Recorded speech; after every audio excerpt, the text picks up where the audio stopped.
wabarakatuh. Selamat sore, salam sejahtera pemirsa TVNU Medan yang kami cintai, yang kami hormati dimanapun Anda berada. Hari ini kita ada kedatangan tamu 2 orang, yaitu satu Abang Anda Nazir Salim Manik MSP. Beliau ini adalah mantan anggota KPU Sumatera Utara.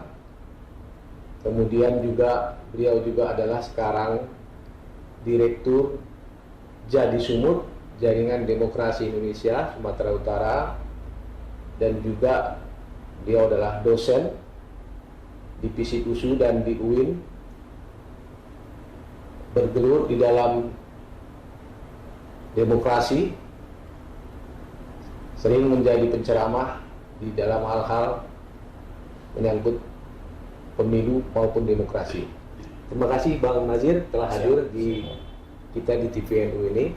Kemudian juga yang kedua ada abang anda kita, Abang Emir Zuhdi, El Zuhdi Batubara. Abang anda ini adalah mantan pengurus NU Sumut, aktivis NU, warga Kota Medan yang tentu banyak pengalamannya, asam garamnya, baik di dalam dunia organisasi maupun bermasyarakat maupun politik, nanti yang mungkin akan kita tanya untuk berdiskusi terkait tema kita hari ini. Tentunya diskusinya adalah menakar kondisi politik Kota Medan menjelang Pilkada tahun 2024. Terima kasih abang-abang semua yang telah hadir di sini. Seperti yang kita ketahui, ini tahun 2024 kan adalah tahun politik ya, kalau dibilang orang. Ya, barusan selesai kita mengadakan Pilpres dan Pileg yang sama-sama bagaimana kita ketahui hasilnya.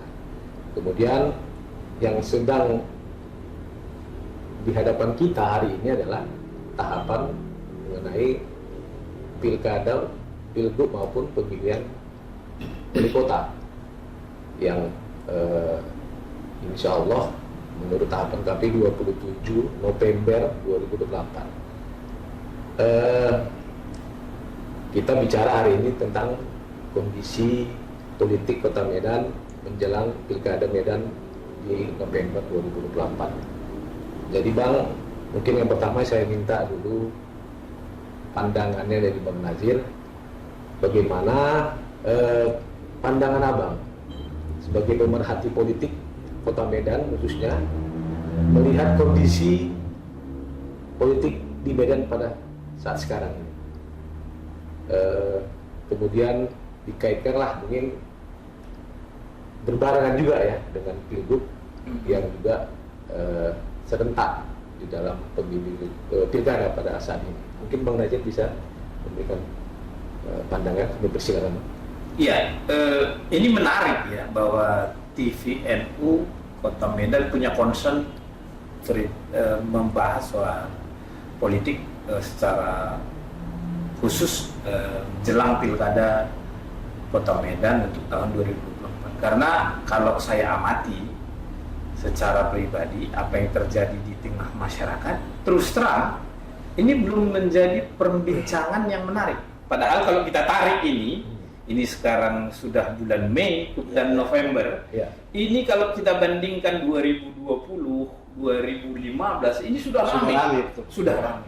Ini terus terang saya bilang, kita harus, masyarakat Kota Medan harus berterima kasih kepada TVNU yang menyadarkan kita bahwa ada kepentingan kemaslahatan umat yang dibahas di situ.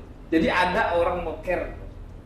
Jadi kalau saya berharap akan lebih banyak lagi Bang Potannya, banyak lagi kanal-kanal yang membicarakan soal bagaimana politik dan pilkada Kota Medan tahun 2024. Lalu pertanyaannya tadi misalnya bagaimana situasi politiknya? Situasi politiknya secara tidak di bawah permukaan ini sebenarnya sangat dinamis.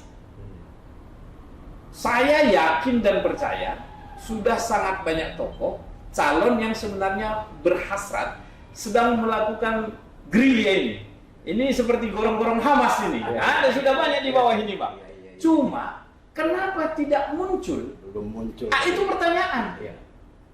Jadi kalau ditanya bagaimana dinamika politiknya, dinamika tidak akan muncul kalau para calon ini masih bersembunyi di bawah gorong-gorong itu. Kita lihat, kalau saya analogikan Hamas, Hamas itu dia gerakan bawah tanahnya main, tapi di campaign di atas, di publikasi dia terus ke internasional keliling-keliling. Kalau saya analogikan pertarungan 27 November 2024, harusnya para calon, para tokoh, katakanlah misalnya beliau ini kita anggap salah satu kandidat wali kota Medan, harusnya dia juga muncul di permukaan, tidak sekedar test the water, tapi mendekatkan diri dengan para pemilih. Bagi saya, Bang, yang paling penting adalah hak kita sebagai warga kota Medan lebih awal kita mengenal. Ta'arufnya panjang. Ini kan masa ta'arufnya udah tinggal berapa bulan? Kalau kita katakan nanti pencalonan bulan Agustus, bayangkan Agustus ke November kan? Bagaimana?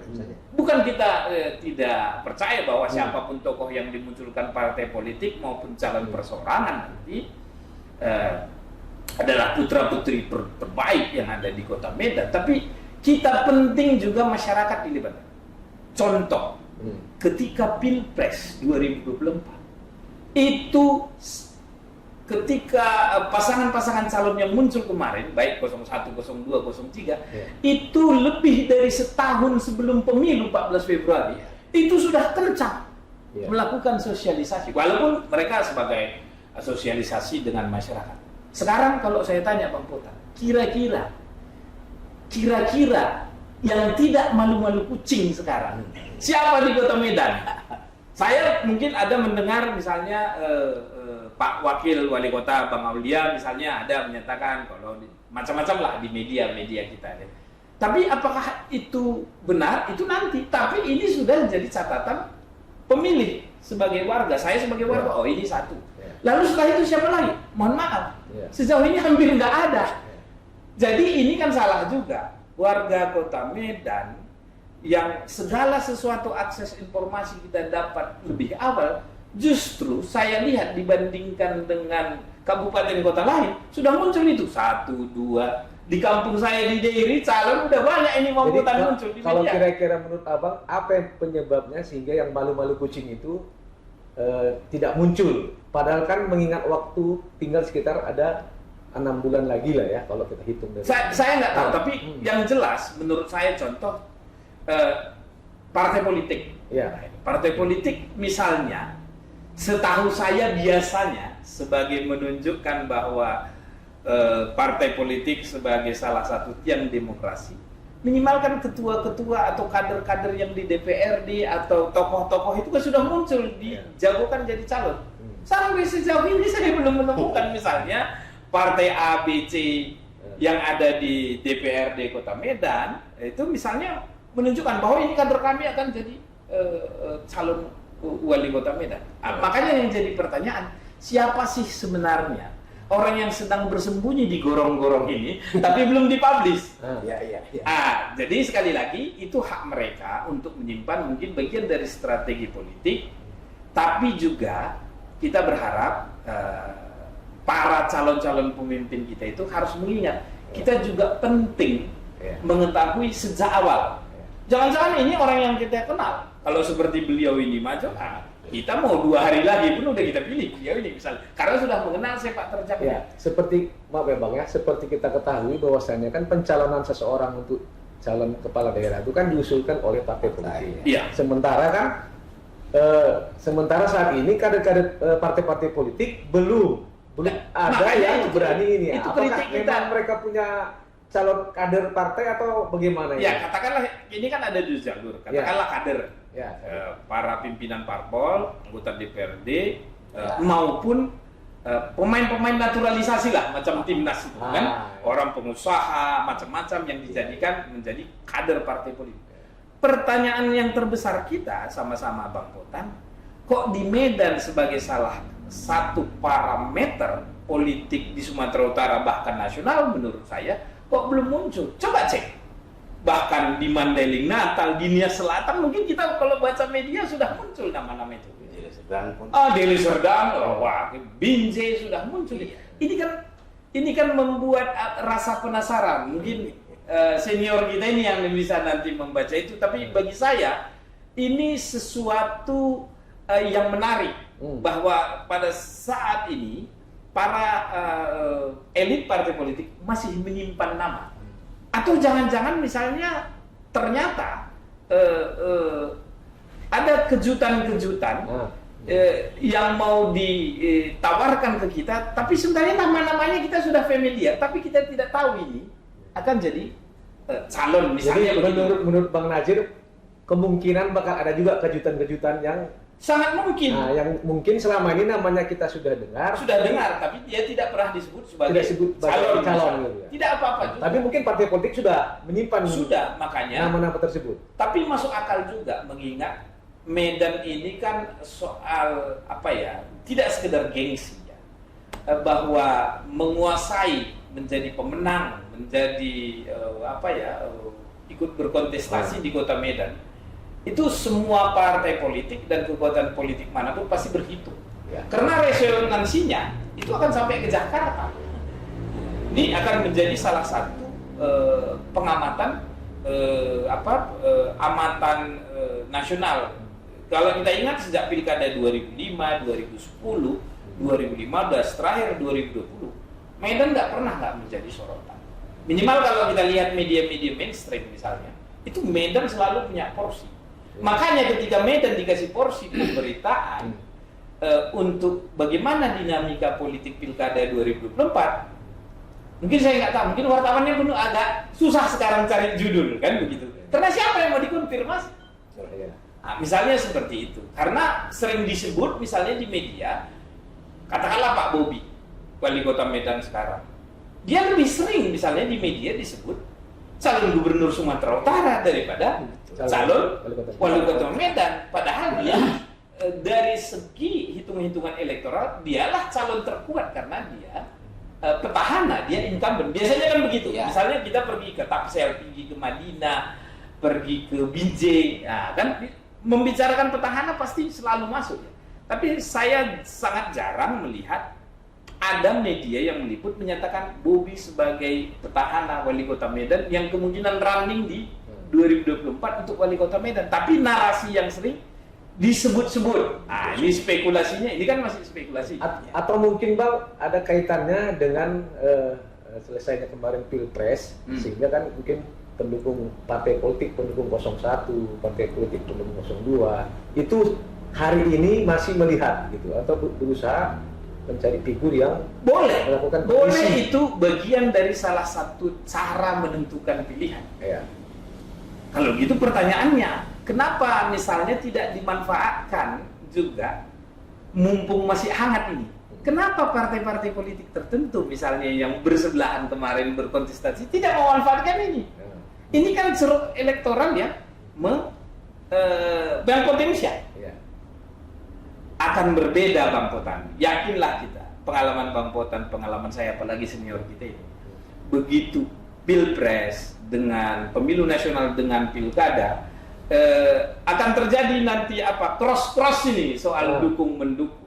Saya yakin percaya mungkin standar yang ekspektasi ya masyarakat Kota Medan mungkin agak tinggi. Ini mungkin salah satu yang membuat khawatir nama-nama ini muncul. Misalnya menyatakan Potan Edi Siregar akan menjadi calon wali kota Medan. Takut dibikin macam wasit timnas yang memimpin pertandingan bersama Uzbekistan kemarin. Karena kita kritis soal itu. Kalau kita lihat sekarang bagaimana Pak Bobi memimpin di Medan misalnya, keaktifan masyarakat melalui netizen di media sosial itu kan tinggi. Jangan-jangan ini salah satu yang dihindari. Kalau ada persoalan lain, ya sebagai sebagai masyarakat, tentu kita tidak mengetahui. Tapi menurut saya dari sekarang melalui TVNU ini adalah hak kita sebagai pemilih tahu siapa calon pemimpin yang akan maju. Oke, saya kira Bang, itu. Abang tahan dulu Bang. Ya, saya ke Bang Emir dulu ya. Bang Emir, Abang juga sebagai aktivis NU, aktivis organisasi, yang juga masyarakat Kota Medan. Tadi ada disebutkan oleh Bang Najir bahwasanya masyarakat Kota Medan ini termasuk masyarakat yang kritis. Ya. Nah, jadi bagaimana pandangan Abang, pandangan masyarakat yang Abang lihat,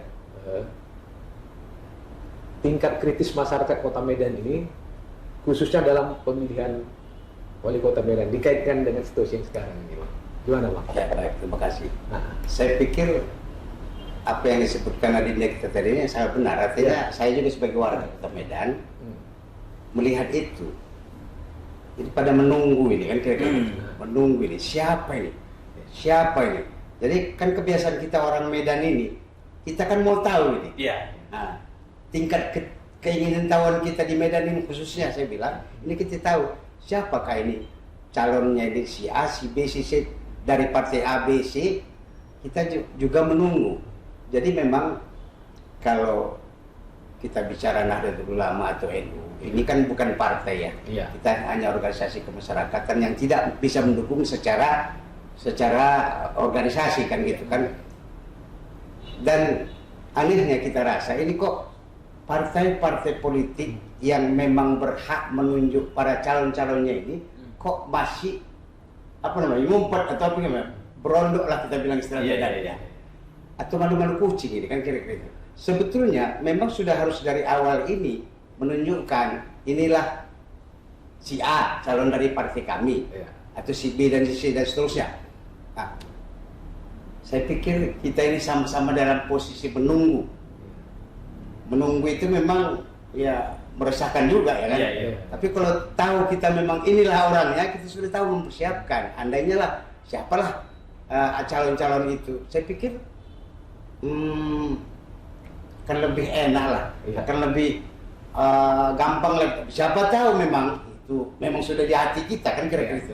Memang inilah orangnya. atau mungkin begini, Bang. Ini kan masyarakat Kota Medan ini kan sudah lebih kurang 3,5 tahun kan dipimpin oleh Pak Bobi. Iya. Ya, kemudian tadi disampaikan oleh Bang Najib juga, dan kita juga semua tahu bahwasanya Pak Bobi itu mencalon atau di pilgub ke depan. Nah, jadi mungkin karena tingkat kritisnya masyarakat Kota Medan ini, sehingga masyarakat Kota Medan ini mungkin melihat harapan dia supaya bagaimana elit-elit partai itu berani menyampaikan nama-namanya, sehingga mungkin dari atau mungkin masyarakat sendiri gitu, Bang.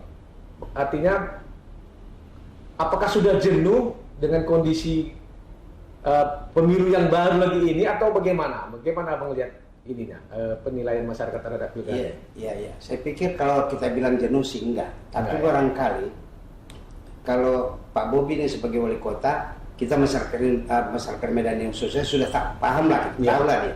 Seperti dibilang Adinda tadi, Bobi itu tersebut-sebut kayaknya tidak ke Medan kan itu. Iya. Kayaknya ini nanti akan ke Sumut 1. Tapi saya meyakini mungkin ada, ini sudah dia persiapkan ini siapa atau dari partai mana nanti yang jelas. Kalau menurut hemat saya ya, dia sudah persiapkan ini. Nah, sekarang kan kita ingin tahu ini siapa ini. Kalaupun dia kan, kalaupun orangnya dia kan, siapa orangnya dia ini? Orangnya Pak Bobi ini, mohon maaf maksudnya. Nah, kalaulah itu terbuka sekarang, mungkin saja, barang ini kan serba kemungkinan ya. Mungkin saja belum tepat saatnya. Padahal menurut kita yang menunggu ini nggak lama lagi loh waktunya kan, sampai pendaftaran nanti Agustus. Ya. Jadi ya harusnya memang kan tipikal orang Medan kan gitu. Rasa ingin tahunya itu lebih cepat gitu, supaya bisa kita mempersiapkan atau membolonya kan kira-kira gitu ya. Itu barangkali sementara. Oke, baik. Kembali lagi ke Bang Najir ya, Bang ya. Bang Najir. Jadi tadi sudah saya singgung terkait hasil pemilu terakhir 2024 itu kan ada beberapa partai politik yang mengalami kenaikan dan ada juga penurunan. Apakah itu nanti menurut Abang berpengaruh di dalam menentukan dalam pasangan calon, di dalam pasangan calon untuk pilkada Kota Medan? Jadi sementara seperti kita ketahui bahwasanya kan kursi di Kota Medan ada 50 Bang. Ya kan, itu syarat juga adalah minimal didukung oleh 10 kursi. Menurut catatan saya, itu kan partai terbesar pemenang di Medan kan adalah PDIP masih, tapi 9 kursi. Apakah koalisi-koalisi yang dibangun ini sudah nampak? Bagaimana menurut Abang? Ya begini. Memang kita misalnya mendengar ada salah satu dapil di Medan 3 ini yang sedang disengketakan di MK.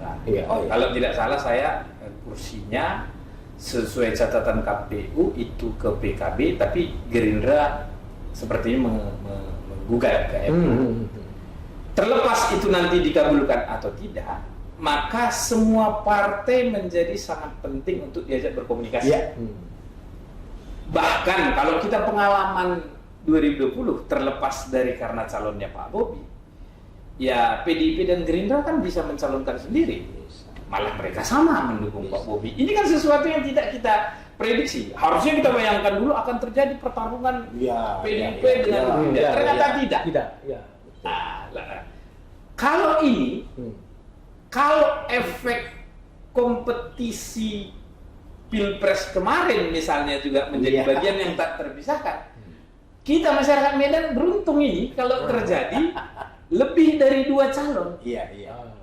Misalnya kan katakanlah bisa maksimal 5 calon. Kenapa tidak? Di 2015, di 2010, Bang Potan ingat kan calon itu banyak, lebih dari 2, dan itu baik.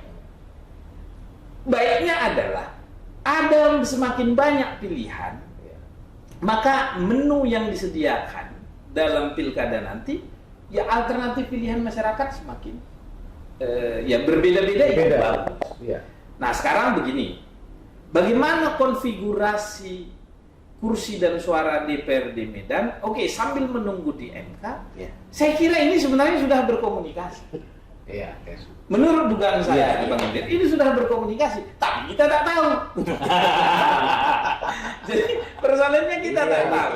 Nah kalau saya ditanya, wahai para pimpinan partai politik, publish dong. Lihat ketika Pilpres, enak kan? Kita lihat semua tokoh partai politik yang berseberangan itu bertemu. Walaupun ujungnya akhirnya 1, 2, 3 yang banyak orang tidak memprediksi di awal. Atau izin barangkali, atau barangkali ini kan koalisi kemarin Pilpres kan jelas partainya siapa-siapa. Mungkin masih membaca situasi mereka. Apakah memang koalisi yang di sana itu akan bisa berkoalisi sini lagi atau gimana? Atau tidak? Nah, yang menarik kan begini. Saya sebenarnya tidak mau publik dibebankan dengan belum putusnya. Belum putus ini. Belum putusnya apa kesepakatan antara pimpinan partai politik di pusat yang berdampak nanti terhadap dukungan di daerah. Oke, itu adalah hak dari partai politik. Saya, kepentingan saya sebagai warga melalui TVNU, misalnya kan harus menyatakan, hey, kalian para calon, tunjukkan wajah kalian. Ini Kota Medan loh. Nah, jadi apa yang mereka khawatirkan? Apakah takut berubah dukungan itu menjadi bagian resiko yang tidak bisa diprediksi. Kalau saya jadi katakanlah punya kemampuan, kompetensi, kapabilitas, kapasitas untuk jadi wali kota Medan misalnya, ini saat yang terbaik. Kalau benar Pak Bobi petahana tidak maju, inilah sudah. Yang iri orang, mau periode kedua kawan itu, itu. Kalau itu orang baca situasi kan. Kalau benar Pak Bobi memang ingin menuju kursi Sumut 1, maka sebenarnya ini peluang bagi siapa saja masyarakat Kota Medan yang mau jadi wali kota. Sedang mainnya. Makanya saya bilang, kawan-kawan para calon jangan menunggu konfigurasi politik itu bisa selesai nanti setelah bulan berapa? Oktober. Setelah dilantiknya presiden. Kan terlambat. Sementara pendaftaran bulan 8. Bagi saya mau sekarang, Bang Emir, saya berharap kita mendorong sebagai masyarakat Medan, kita mendorong muncul saja itu, supaya kita juga menguji bagaimana cara para partai politik memilih calon. Betul. Jadi dari itu pun kita kan bisa menilai, oh partai ini kok memilih ini, Ya. partai ini kok memilih ini. Argumentasi itu perlu mengedukasi dan mencerdaskan masyarakat Kota Medan. Kan begitu. Ya, jadi memang kan seperti kita ketahui hampir ya yang kita amati Bang, itu kan hampir partai politik sekarang ini sudah membuka pendaftaran. Sudah membuka pendaftaran untuk mendaftar sebagai calon wali kota dan wakil wali kota. Cuman kan harapan kita lah tadi seperti disampaikan bahwasanya semakin cepat masyarakat Kota Medan tahu terkait calon tersebut, semakin bisa menemukan sosok yang diharapkan lah, diharapkan untuk bisa menjadi pemimpin Kota Medan ke depan. Tapi kenyataannya hari ini mungkin masih tahap awal saya lihat proses ini Bang Kota. Kalau cepat menu ini dibuka, saya berharap kepentingan masyarakat adalah lebih cepat mengetahui. Yang kedua, ya prediksi saya menaikkan tingkat partisipasi. Orang akan semangat memilih. Ya. Ingat, kita dalam beberapa pilkada itu calonnya di ujung diumumkan. Dan ini kan, ini kita lihat pilkada kita 2015 Bang Kota. Jadi kalau cuma 26%, itu karena pada waktu itu bisa saja orang berharap tidak ada calon alternatif, kok cuma ini calon gitu. Jadi partai politik perlu juga mempertimbangkan ini. Kota Medan kita ini dari segi geografis nggak ada halangan. Penggunaan teknologi informasi kita kota besar, nggak ada kendala apapun secara pendidikan, edukasi. Kita di tempat di kota yang sangat banyak perguruan tinggi dan sekolah cukup lah. Jadi menurut saya, apalagi alasan kita untuk tidak mendidik masyarakat kita? Ayo, sejak awal. Maka sudah benar ini TVNU yang mempelopori mengkampanyekan bahwa penting masyarakat itu mengetahui lebih awal ya. Ayo, saya sepakat misalnya adopsilah Pilpres. Nama Anies, nama Ganjar, nama Pak Prabowo itu muncul jauh sebelum pemilu. Ini coba kita hitung. Loh, mohon maaf dibandingkan Pilpres yang sangat jauh. Kira-kira berapa persen kemungkinan misalnya Bang Potan nggak bertemu dengan calon presiden terpilih atau para calon itu?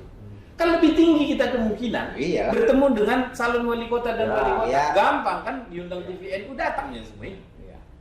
Itu kan di halaman rumah kita.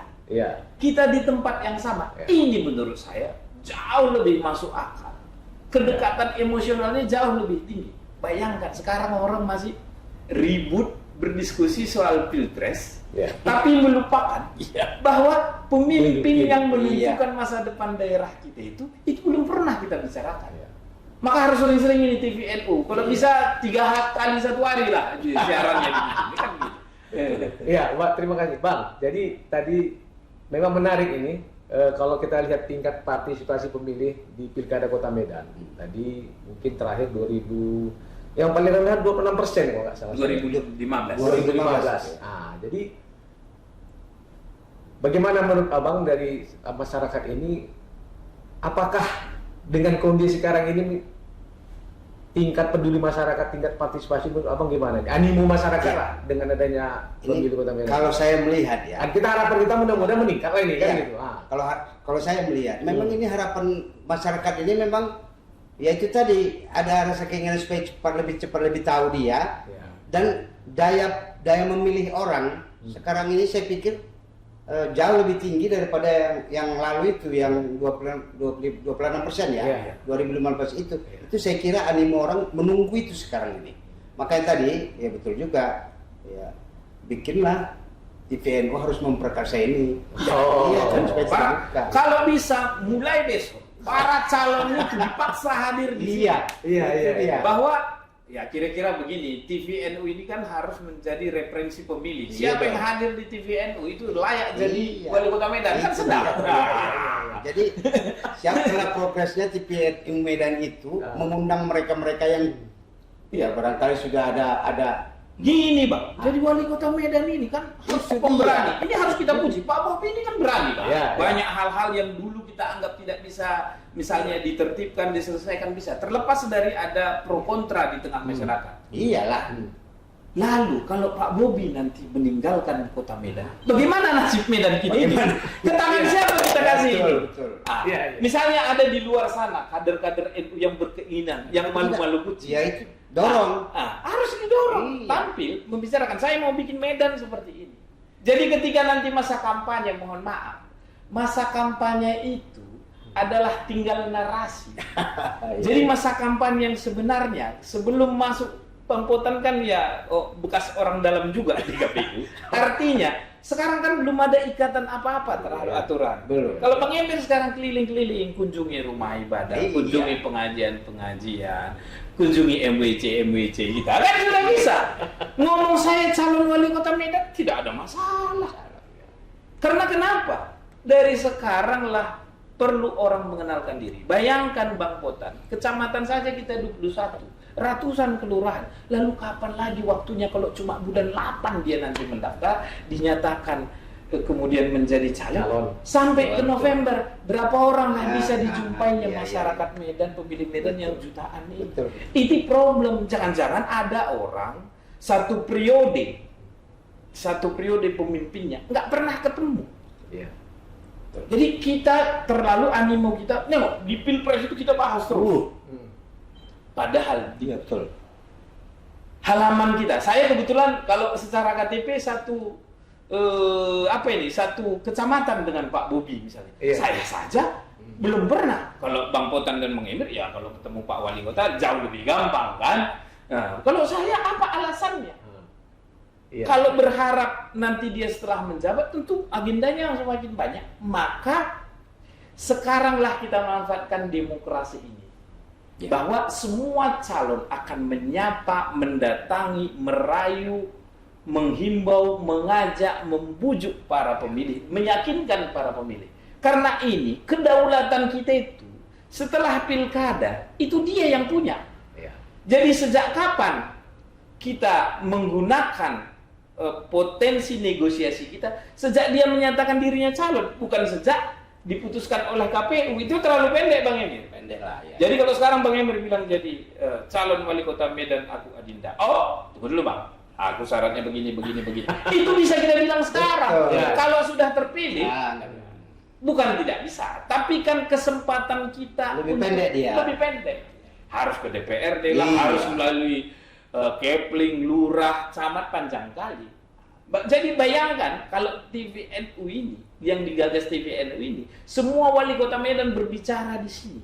Jadi orang tidak perlu ketemu calon wali kota Medan, tapi buka aja channel TVNU Medan. Ini nanti pilihanku 7 November 2020. Saya sepakat. Maka saya bilang, TVNU ini sangat bagus ini. Jadi memulai dia kan. Jadi alangkah baiknya tidak cuma sekali, berkali-kali lah. Undanglah mereka-mereka yang punya hasrat untuk itu. Silakan. Kita kan belum bicara. Kita kan tidak bicara partainya di sana kan. Siapa dia? Kita figurnya yang penting. Itu penting.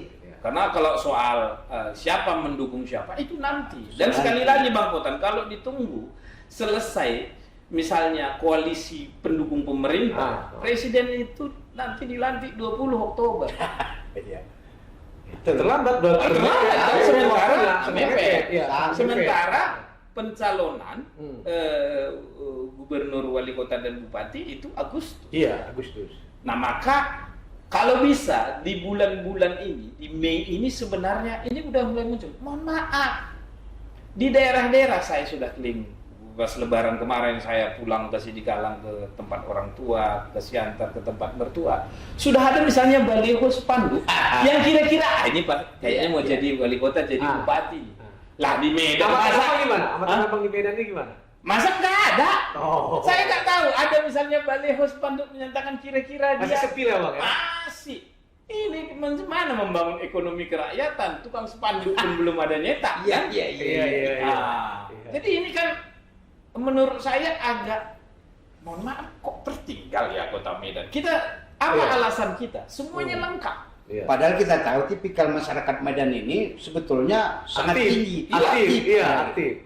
Jadi kalau begini ini, maka misalnya kalau kita jadikan misalnya Pak Bobi sebagai standar, Iya. standar hasil kinerjanya sebagai standar menjadi seorang wali kota yang sekian tahun memimpin, katakanlah kalau dia nanti running untuk Iya. Pilgubsu, maka ini kan bisa jadi acuan. Iya. Kira-kira kalau ada nanti calon muncul, apakah sudah bisa menyamai setidaknya sama dengan Pak Bobi? Kan sudah enak. Itu enaknya kalau petahana tidak misalnya lanjut ke periode kedua, ini memberi ini. Karena petahana itu kan selalu menjadi Iya. Jadi apa ya? menarik juga yang abang bilang itu, bahwasanya justru di daerah lain yang akan melakukan pilkada itu sudah mulai muncul. Kenapa justru Medan sebagai barometer Sumatera Utara belum. itu masalah masih ada madem, Iya. Ada apa kan gitu? Iya. Jadi ini menunjukkan satu, menurut saya memang wajar seperti saya bilang tadi. Tidak mudah juga untuk menyaingi popularitas Pak Bobi. Itu fakta. Betul fakta. Itu fakta. Popularitas beliau kan sudah tinggi. Nah, tapi kalau makin sembunyi, kapan dia bisa mengejar popularitas itu? Makanya sekarang harus digenjot. Makanya nama-nama seperti Pak Aulia, Pak Wakil Wali Kota misalnya muncul, itu pun belum tegas. Tapi hak beliau juga. Mungkin ada 1-2 pembicaraan. Tapi tokoh-tokoh lain mana? Kita kan muncul, ada tokoh-tokoh lain. Oh, ini calon wali kota Medan nih. Apakah Bang Potan tadi memprediksi, mungkin Bang Emir tadi, mungkin ada dari lingkaran Pak Bobi? Boleh. Enggak apa-apa. Iya. Jadi soal partainya nanti. Sekarang kita mau melihat, misalnya katakanlah kita anggap misalnya Pak Aulia Wakil Wali Kota sudah akan maju. Iya. Terlepas jadi atau tidak. Lalu siapa saingannya? Lalu ketua-ketua partai yang hebat ini, kader-kader yang ada di DPRD yang muda, gesit, Iya, betul. ini nggak pengen apa jadi wali kota Medan? Ya. Saya kalau ditanya, Bang Potan, kalau sekarang mau dicalonkan orang, ya pengen lah. Ya. Cuma kita kan ngukur. Ukur diri. Ah. Betul. Karena kita publish pun dari sekarang, katakanlah TVNU membantu kita misalnya, kita kan kira-kira sudah bisa mau ini dari berbagai faktor. Maka sekarang himbauan kita adalah ini saat yang tepat. Ini saat yang tepat untuk menunjukkan. Misalnya Pilpres sudah selesai, udahlah kita sudahi apa ya? Karena secara konstitusional sudah diputuskan di MK ya. Soal diskursus oke lah, sampai 5 tahun harus kita perdebatkan. Tapi ini di depan mata kita, calon wali kota Medan, salah satu calon kepala daerah menjadi sorotan di Republik ini. Ini sangat penting kita mendapatkan porsi yang banyak informasinya, baik dari TVNU maupun channel yang lain, supaya kita juga tidak ketinggalan dengan yang terjadi di daerah-daerah lain. Jadi karena saya dengar misalnya di beberapa tempat, saya bilang kemarin kan ke Siantar dan Galang kemarin Bang, di Dairi dari Siantar itu misalnya sudah melakukan, sudah ada roadshow, sudah ada kunjungan silaturahmi. Ya kira-kira beginilah, bikin open house lebaran. Itu sudah kode-kode itu kan. Halal bil halal. Kita mohon maaf, di Medan ini belum ada pernah aku dengar tokoh misalnya mengumpulkan dia pengusaha atau tokoh politik bikin halal bil halal yang temanya nyerempet ke situ, belum. Masih malu-malu ya Bang ya. Jadi ada kesan gak usah kita cakapkan soal itu. Ya ini saatnya, ini sudah masuk tahapan. Itu jadi pertanyaan kita, kenapa mereka sesungguhnya mereka mau mungkin, tapi belum berani menyampaikan. Nah, makanya TPNU harus mendorong itu, berani mereka menyampaikan. Iya betul. Oke Bang, jadi baik. Ini Bang terakhir nih, sekaligus closing statement, ya kan? Jadi kira-kira apa harapan Abang dengan kondisi yang ada ini, khususnya kepada elit politik lah, atau calon-calon yang mau maju jadi wali kota atau wakil wali kota? Mungkin bisa disampaikan di sini Bang. Khusus kepada kawan-kawan pimpinan partai politik di Kota Medan, 50 anggota DPRD Medan kan sudah dicoblos, nanti duduk dari ribuan calon itu 50 orang nanti pasca putusan MK ada yang satu perkara itu nanti ini kan sudah dibuktikan bagaimana partisipasi pemilu. Kalau saya ikuti kemarin Bang, saya kan memantau itu. Wah, itu dinamika politik Kota Medan sangat tinggi ya. Di internal, eksternal terjadi pergeseran, Iya, konfigurasi, nomor urut, macam-macam. Iya. Protes-protes. Lah, ini harusnya itu kita memilih 50 orang. Fokus masyarakat kan pecah itu. Memilih 50, 18 partai kan repot. Ini kita mau hanya memilih sepasang wali kota dan wakil wali kota. Maka tanggung jawab partai politik harus mengedukasi masyarakat sejak awal ini, supaya nanti bahwa resiko apapun yang terjadi nanti ke depan adalah tanggung jawab bersama antara partai yang mengusung maupun masyarakat yang memilih. Kita harus punya sama-sama beban ini, Bang. Jadi jangan bebannya kalau pilihannya buruk, misalnya nanti tidak seperti yang diharapkan, kan kasihan partai politik disalahkan terus.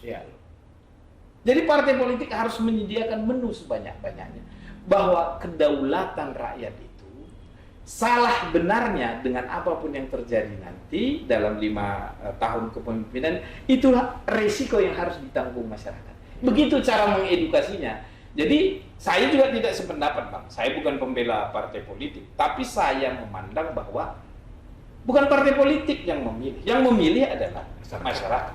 Tapi tanggung jawab partai adalah menyiapkan menu sebanyak-banyaknya. Dan jangan sampai calon tunggal itu jadi nggak tepat. Ada di 2020 kemarin ada 3. Kurang menarik, Bang, ya? Kurang menarik. Karena pemilu itu artinya kompetisi kan, pemilihan. Itu bukan pengunjukan langsung ini. Walaupun dibolehkan undang-undang, Pak. Dibolehkan, iya. Tapi menurut saya Tidak menarik. Ya. Sejauh ini belum saya dengar ada calon perseorangan berani maju di Medan. Karena beban elektoralnya terlalu. Kalaupun ada bagus. Itu muncul juga, jangan juga malu-malu. Aku mau jadi calon perseorangan misalnya, tapi tidak muncul. Maka sekali lagi partai politik harus merubah gaya, bahwa merahasiakan calon belum tentu itu strategi yang tepat. Bagi saya sebaliknya, justru menjual lebih awal, mendeklarasikan lebih awal, mempermak lebih awal, mengkreat lebih awal, membedailah. Kalau istilah orang Medan kita dalam politik, dibedainya gini yang cocok. Jadi jangan tiba-tiba ini muncul, lalu seolah-olah kalah menangnya tidak ada risiko. Jangan menangnya saja klaim, kalau kalah itu risiko dia. Itu tidak baik juga. Jadi supaya masyarakat kita, masyarakat Kota Medan tidak apatis. Ya ini mohon maaf ini pimpinan partai politik supaya berbicara juga di TVNU ini ya memberikan pendapatnya. Terima kasih Bang Petan. Iya, mungkin terakhir Bang Engger itu tadi mungkin sama pertanyaannya. Kalau saya masyarakat lah ya kan. Kalau saya begini barangkali sebagai masyarakat atau apalah ya. Wahai kawan-kawan pengurus partai politik, kan mereka yang berhak mencalon. Segeralah dari sekarang tunjukkan siapa calon-calon Anda itu, supaya kami bisa ikut mempelajari situasinya, dan mungkin saja kami sebagai masyarakat sudah di situ hati kami di pilihan. Tapi kalau sekarang ini belum juga menunjukkan siapa orangnya, kita barangkali mesti tertanya-tanya. Sampai sekarang kita punya PR besar, why jadinya kan Anda tanya kita. Tapi kalau segera oleh partai politik menunjukkan inilah calon kami, kita bisa membenahi tadi, mempolesnya tadi, membedainya tadi. Jadi kita tahu karena yang memilih itu kan masyarakat, ya kan? Jadi tugas partai politik itu menyediakan ini loh, orangnya kan kira-kira gitu. Dari kita. Jadi kembali kepada masyarakat. Jadi barangkali harapan kita sebagai masyarakat, tolonglah partai politik, mohon maaf, tunjukkanlah sesegera mungkin siapa calon-calon yang baik supaya kami bisa menentukan sikap kami untuk memilih ke depan. Soal kalau menang itu soal nanti, kan gitu kan? Ini namanya pemilihan. Saya sepakat. Kalau boleh janganlah ada calon tunggal, kan itu. Karena tidak manis ini, tidak elok ini. Walaupun dibenarkan oleh konstitusi misalnya, undang-undang membolehkan itu. Tapi barangkali kuranglah eloknya. Karena kompetisinya tidak terasa dia. Di kota para ketua ini masa nggak banyak calonnya? Kota para ketua. Itu tadi dia. Itulah barangkali dari kami. Iya. Baik, tapi kesimpulannya kita sepakat ini akan tingkat partisipasi akan meningkat ya Bang ya. Insya Allah. Kalau melihat dari kalau dihangatkan, dihangatkan ini. Karena dari awal dihangatkan itu insya Allah Iya. TVNU bukan kaleng-kaleng kan. Wah, ini harusnya menjadi partisipasinya, tapi partisipasi kesadaran. Kita kan mau masyarakat Medan ini sadar memilih, bukan dimobilisasi. Iya. Oh, aku pengen, calonnya keren-keren nih, mantap ini bersaing. Gitu. NU ini kan tadi bukan kaleng-kaleng, kita sepakat itu kan. Karena memang apapun ceritanya NU ini dia berbicara pikirkan- kemaslahatan umat. Itu tadi kemaslahatan umat yang dipikirkan oleh NU ini. Oleh karenanya kita terima kasih kepada TVNU yang sudah membuat acara ini. Tapi saya berharap mungkin tidak hanya sekali ini kan kira-kira. Teruslah berkarya.